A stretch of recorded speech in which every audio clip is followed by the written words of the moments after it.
Les recordamos que no está permitido sacar fotografías ni hacer grabaciones en vídeo y les rogamos que apaguen los teléfonos móviles. La representación va a comenzar.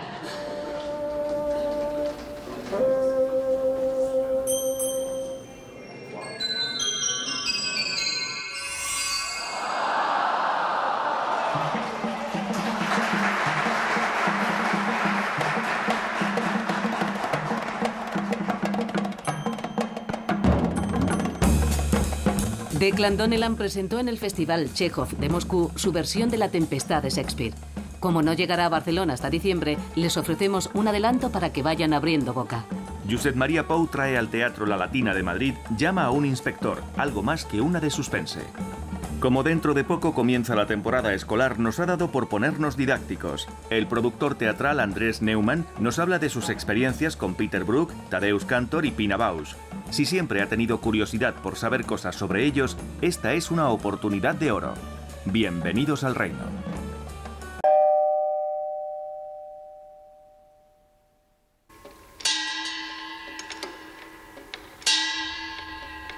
Vamos a proponerle un viaje en el tiempo.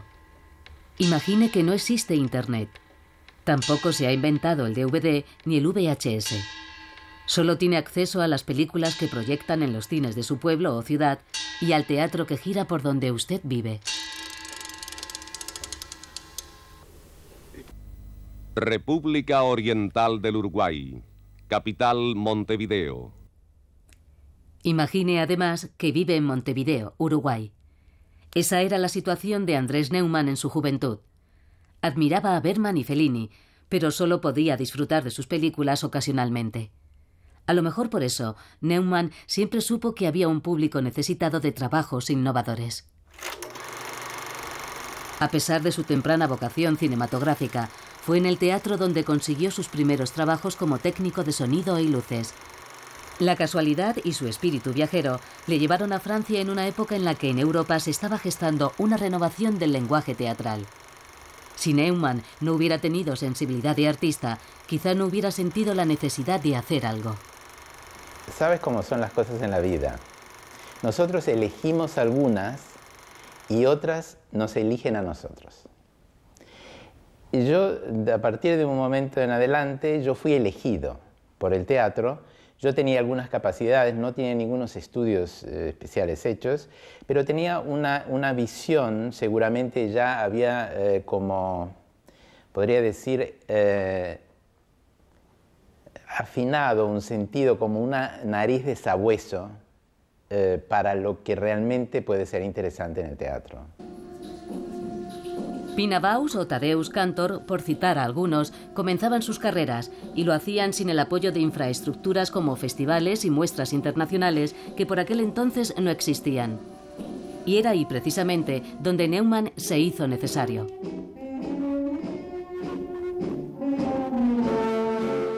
Saber cómo hablar con el artista, pero también con el banquero o con el político, se dio esta posibilidad de que yo pudiera ser útil al artista y también útil a los que querían invitar a estos artistas.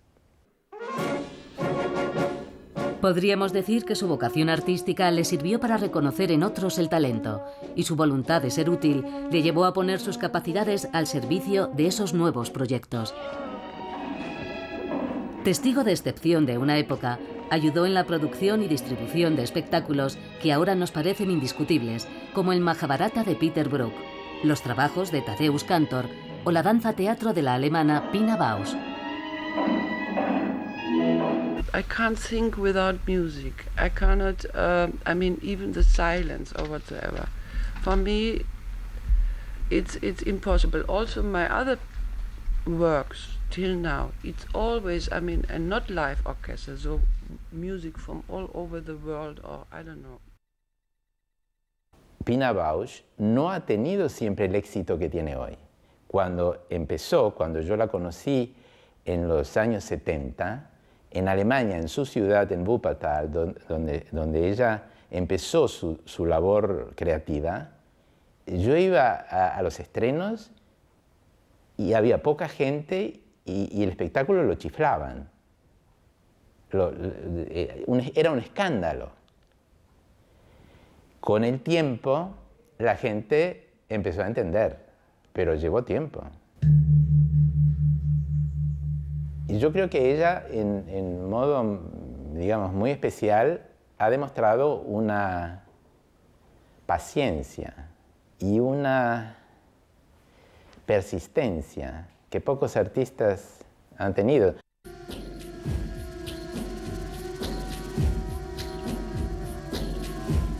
Es un mundo muy misterioso. El mundo de Pina Bausch es un mundo misterioso, donde de alguna manera tú ves representado los aspectos más escondidos de tu alma, donde las cosas muchas veces soñadas o imaginadas no encuentran una forma. Ella ha dado forma a cosas que en realidad todos compartimos, pero que por algún motivo o por otro no osamos o no nos animamos o ni siquiera imaginamos que pueden recibir una forma.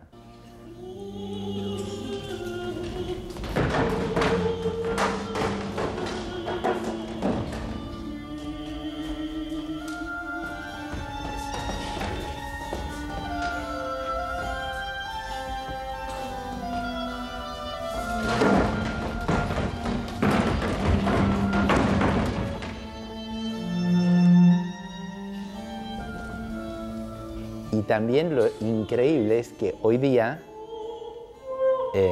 obras que ella ha hecho en los años 70 son actuales como si fuera hecha ayer.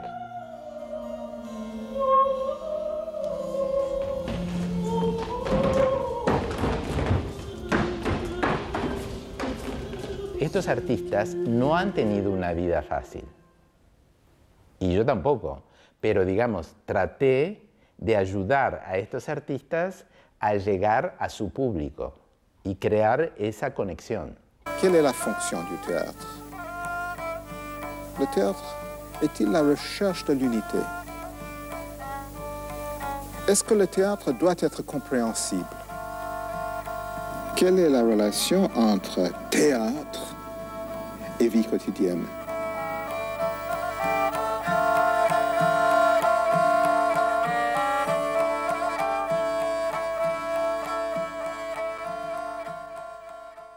Desde muy joven, él fue un director de teatro profesional, oficial, de mucho éxito.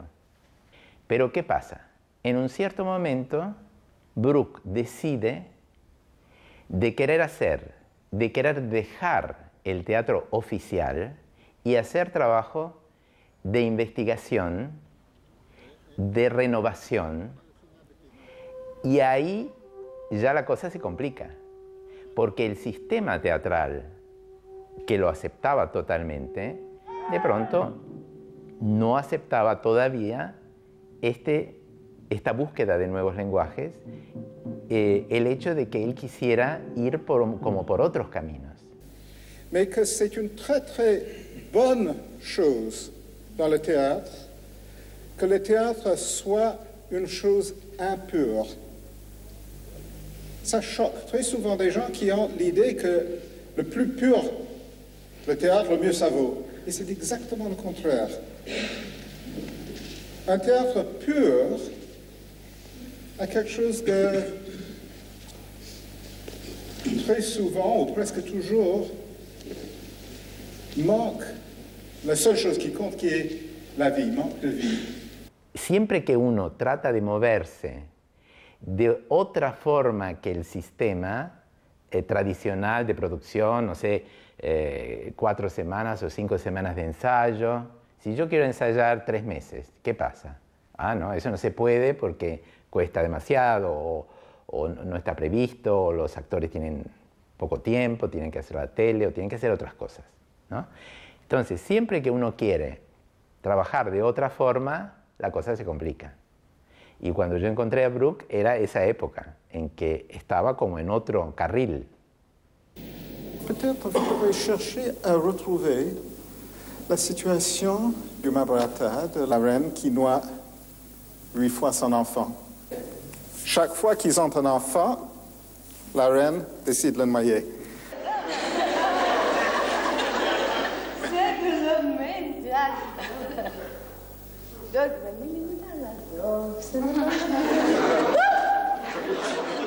Cuando se embarcan en esa dirección, tiene que ver seguramente con algo que tenga que ver con una búsqueda más profunda del artista, que es al mismo tiempo un ser humano y que está en ese momento atendiendo necesidades expresivas de otra índole, que no tienen que ver solo con el éxito, que no tienen que ver solo con la personalidad.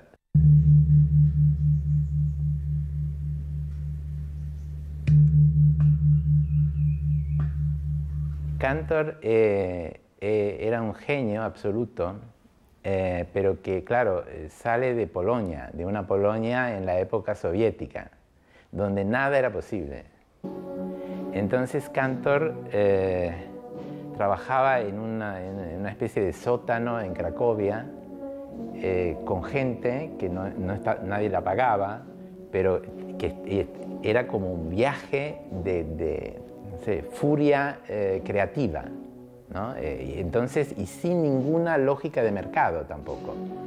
Entonces, él estaba como concentrado en Cracovia con este grupo de gente a desarrollar cosas que, claro, en algún momento, cuando fueron descubiertas, sorprendieron muchísimo, porque era un trabajo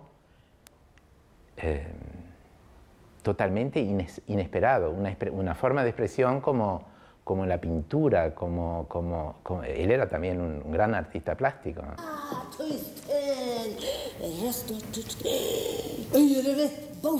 La presencia de él en el escenario junto con la compañía de actores era una cosa que era sobrecogedor, ¿no? Era una cosa como que uno nunca había visto nada parecido, era como entrar en un sueño.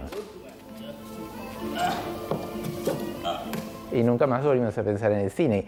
Pienso que en realidad me interesaba el teatro.